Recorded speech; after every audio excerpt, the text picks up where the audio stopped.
This is going to be a very intimate evening, and we really invite you to enter into the spirit of it. Every single thing that's going to be shared here is not concept. It is to be deeply felt and lived from within. And all of you have stories of your own that you're going to remember as we have these conversations.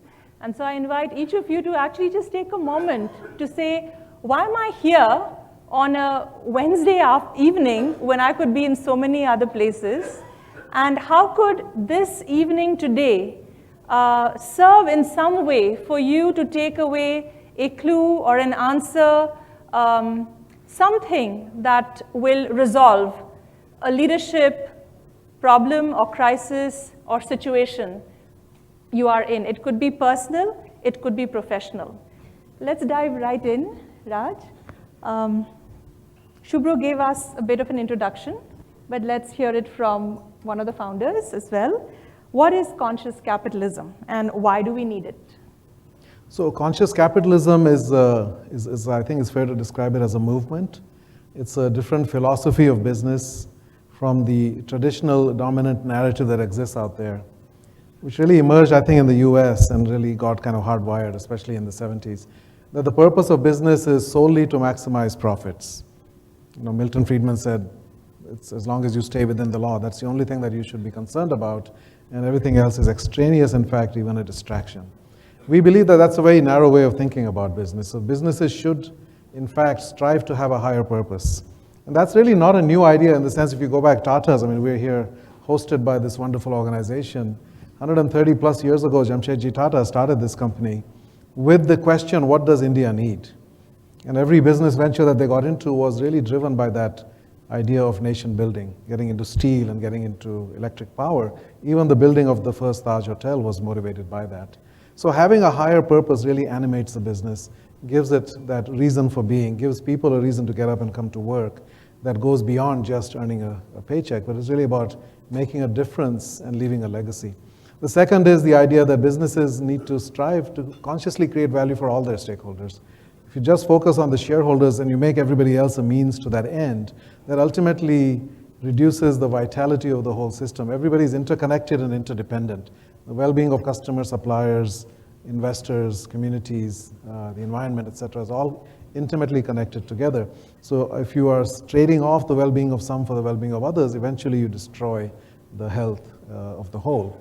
The third is that we need leaders who actually care about the purpose and care about people ahead of power and personal enrichment. Right? And these are leaders who mentor, motivate, develop, inspire. They're not about carrots and sticks. They're not really command and control. And I think they truly do embody what we talk about in Shakti Leadership, a blend of masculine and feminine, along with other aspects of being whole. And lastly, culture. So conscious businesses are built upon love and care in addition to self-interest. They're not just about self-interest. And traditional businesses have a lot of fear and stress in them, which is why heart attacks are highest on Monday morning. 88% of Americans feel they work for a company that doesn't care about them as human beings. You know, there's lots and lots of statistics that show how toxic the world of business has become. It doesn't have to be that way. And conscious capitalism presents an alternative view of how businesses can be agents of flourishing and beauty and spread goodness in the world, while at the same time they also actually thrive in traditional terms as well.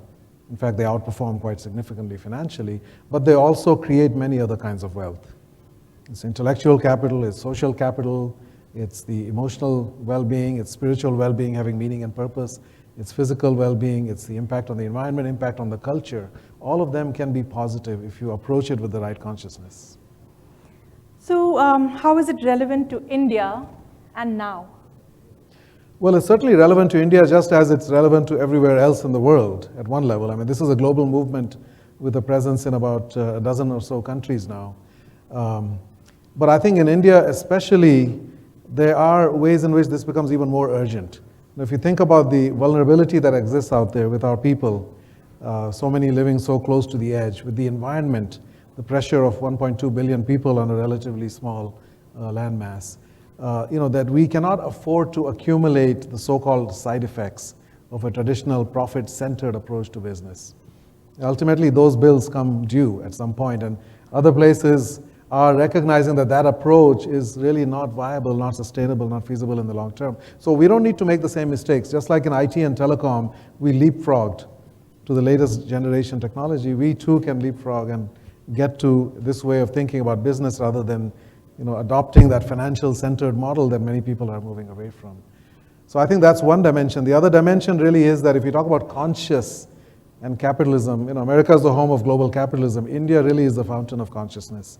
The wisdom that the world needs in terms of how to approach work, how to approach leadership, how to approach business, in fact, how to live, really a lot of that wisdom resides here.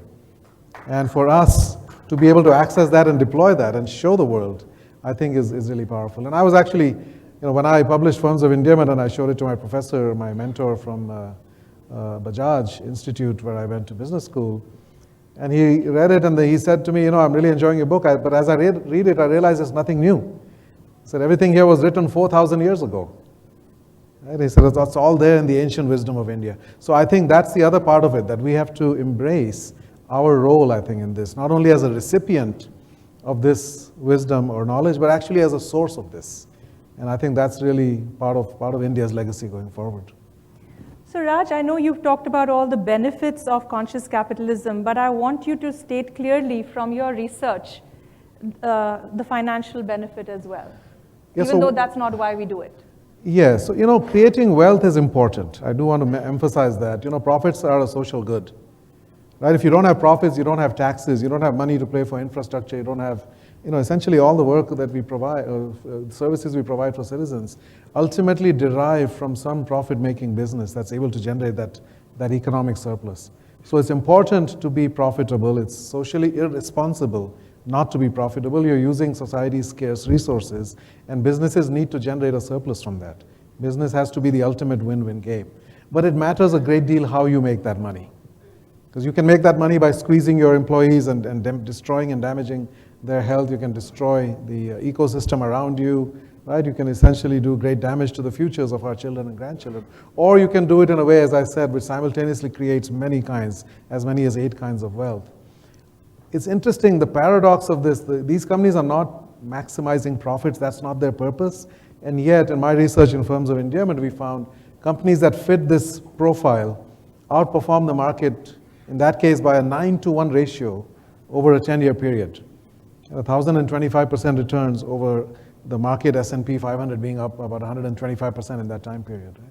So again, it's like your happiness. Viktor Frankl said happiness cannot be pursued, happiness ensues. It is the outcome of living a life of meaning and purpose. Profits too cannot be pursued. Profits ensue. They're the outcome of building a business on higher purpose and on love and care. And when you do that, when you become part of the healing of the world and not part of the hurting, then extraordinary returns of many kinds result from that. So I think this is not a trade-off. This is not saying that let's settle to make less money and do less harm. This is about saying let's do multiple kinds of good. Let's figure out how to do business with a spectrum of positive effects. And it can be done. It exists, therefore it must be possible. And it does exist. And that's what your research shows. And others as well. It's not just my research. I mean, there's many, many other, dozens and dozens of studies that are confirming this, and it's common sense if you think about it.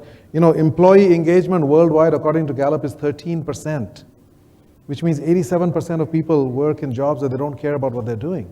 Now think about if you take that up to 80% of people who care and are passionate about what they're doing. It's ultimately all about human energy, it's human creativity, it's human caring. And these companies are able to liberate extraordinary amounts of that. And that has to result in superior performance over time. And it does. So the kind of the elephant in the room and the undiscussable question. It's all very well to talk about these wonderful ideals, but would there be, voices in the head in this room going, this is India. It's such an unconscious system we are a part of. There's all the corruption, you don't get past anything with so much bureaucracy, and we want to do good, but we are stuck in so many ways. Yeah, I think, I know there's legitimacy to that argument, but I also believe it's a cop-out. It's really shrinking from our responsibility as business leaders. Businesses have the opportunity and I believe the responsibility to transform that system. We're not passive victims. We need to operate as creators and not as victims in this mode. And businesses individually as well as collectively have tremendous power to actually start to alter that system that we're all part of. And we actually have to take a leadership role in that. Of the three sectors of society, business, government, and nonprofits, I think ultimately in free societies, private enterprise has to play a leading role. The government is there to create the conditions and, of course, to provide a safety net and provide infrastructure. And nonprofits obviously play a role in areas where there's not a business model that can operate. But the vast majority of human needs should be met by private enterprises in a manner that generates surplus so that it becomes sustainable and scalable. So businesses have to step up to that larger role in the world and not passively accept that this is the way things are and therefore we cannot operate in this way. I think we have the opportunity to actually change that system if we have that intention to do so. That's where Shakti Leadership may come in? Yeah, so we're going to switch roles now. I met Nilima at that conference we did in the Taj in Bombay in 2010, and we had a group called the Chitta Sangha, the Consciousness Collaborative, several of the members of which are present over here. And since that time, we've had this journey of growing and learning about this way of being and this way of being in business. And one of the things that we had observed, and I had observed through Firms of Endearment, is that these companies really did embody a lot of what we would traditionally term feminine values. Nurturing, caring, and compassion, and actually using words like love. Can we build a business on love, etc.? This is not the kind of language that has been associated with business. So this idea was there in the backdrop.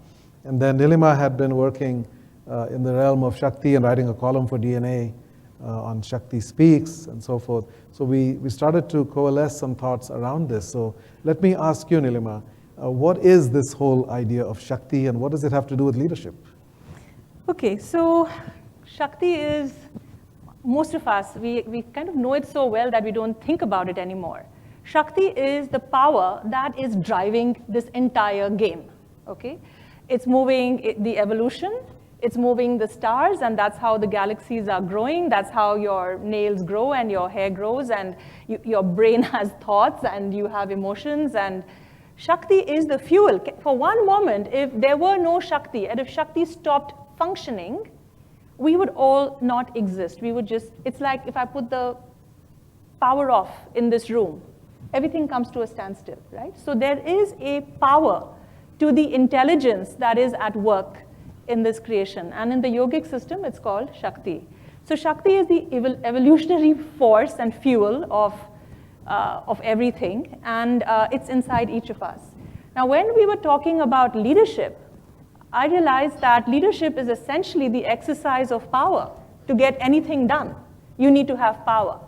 Most of us have been socialized into privilege-based power. Like, can I get to be the top of the pyramid?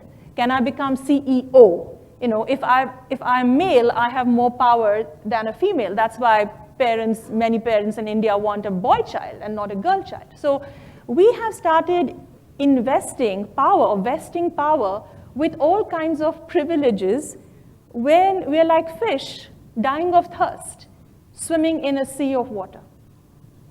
There is this fuel, it's right here. We have to know how to tap into it. That's the job we have to do. But that source of inner power is infinite and always available on tap if you know how to access it. And I realized leadership is about power to get to the outcome you want. Conscious leadership then would be about achieving conscious outcomes that are not just for self-agenda, but are meant for the greater good. So if you're talking conscious capitalism and conscious leadership, we have to bring into the dialogue the idea of Shakti. That you need a power base, which is not our same old power base, based on the power you get from your privilege and your position. So as we write in the book, it's power with and not power over. In order for the leader to be powerful, they don't have to extract it from those who they lead, but they actually empower everybody even more as they channel all of that energy. The other way that I've thought about it is that there's a purpose to evolution, and the world and the universe are moving in a certain direction. There's a trajectory to that, and it's moving towards higher levels of mutuality and goodness and truth and beauty and embrace. I mean, you just look at the way human history has evolved. and you look at the evolution of the universe as well. And to the extent that we as individuals, as leaders and organizations can be agents of that, then we are tapping into that which needs to emerge. We are agents of that which needs to unfold. And therefore, there's infinite power behind that, right? Yes. Whereas if you're trying to go against that or trying to do something purely for self, a leader who's all about their own motives and using other people, that's not a leader, that's a tyrant, right? And that would not be a Shakti leader. So now we have a framework. Could you describe Shakti leadership as a model of leadership? What are some of the elements of that? Sure. So, as you know, it took years and years to arrive at this model, and somewhere perhaps many people asked me before we started, how long did it take you to write the book? And I said, it's like I was pregnant with it for so long that when the time came, it just came out very quickly. So it's taken years to arrive at a simplicity on the other side of complexity. And what is the simple model that is on offer in this book? If you want to be a Shakti-based leader, a conscious leader, the first is you've got to have the 5 elements, the Panchabhuta, okay, the 5 elements of Shakti leadership. First is you've got to have presence. Presence is a state where you have stepped back from your ego, your fear-based ego. Presence is a state where you have nothing to defend, nothing to promote, nothing to fear. And you're fully available to this now moment, okay? And when you're in presence, you access the second element, which is the power of presence, which is Shakti, which is like this fabulous river, the Antarganga, that's just flowing through you anyway. It becomes available to you. From that Shakti, the other 3 elements are now possible for you to cultivate and develop. The first, and this comes from the Chitta Sangha model, the first is wholeness. Can you become whole, psychologically whole, as a leader? What does that mean? You have a masculine side, you also have a feminine side. Why would you operate from half your power when you can put together these 2 halves and become a whole person? We have the idea of the Ardhanarishwar, right? How do we get to that psychological state inside ourselves? I also talk about the wise fool of tough love. Can you become your own parent and your own child? Can you be wise, like the parent would be? And do you also know when to lighten up and be foolish and play and enjoy and be imaginative and not take yourself so seriously, right? So wholeness is that holy family reunion inside yourself. Your parent, your child, your inner man, your inner woman all come together. What is flexibility? The 4th element. Flexibility, flexing is well known in all leadership models, that you are not stuck in one mode, right? Maybe you prefer your masculine style of leadership, but flexibility would mean that you know how to flex to the feminine and draw from it when the situation demands, and vice versa. The last piece, which is the 5th element, is called congruence. Congruence, very simply, is you may be whole, you may be flexible, you're present, you're moving with your Shakti, but where are you going with all that, right? Congruence is, are you on purpose? Do you know your Laksha? Do you have a higher purpose beyond self? And again, the yogic term would be, if you know your Swabhav, your innate nature, from there will arise your Swadharma, that which you have come here to be and do. And that's galvanizing, as you said. When you align yourself and put yourself in accord with your personal dharma, you have all the power in the world behind you. So 5 elements of Shakti leadership, and we put a circle around that, and that is the circle for the hero's journey. I don't know how many are familiar with Joseph Campbell's work, Hero's Journey, a show of hands. Okay, wonderful, wonderful. Highly, highly recommend this life-changing book where we draw this model from, that in order to come into your power, to become a whole person and enter into all these elements I just described, they're not going to be handed to you on the platter. You're going to have to make a journey. And the journey will require for you to die in some way, to let go some old ways of being. You're going to be challenged. There will be a crisis. You'll undergo trauma. You'll have to face your worst fear. The one thing you don't want to do, you're going to have to face that. You face your fear, and you unlock your Shakti that was sitting there. On the other side of that is your transformation. And now you have found a gift because you have come into a power you didn't know you had, and that gift you bring back to the world and your leadership. So that in a nutshell, the 5 elements of Shakti leadership: presence, power, wholeness, flexibility, congruence, and the journey you're going to have to make, the heroic journey to come into your fullness. It's not going, power is to be earned.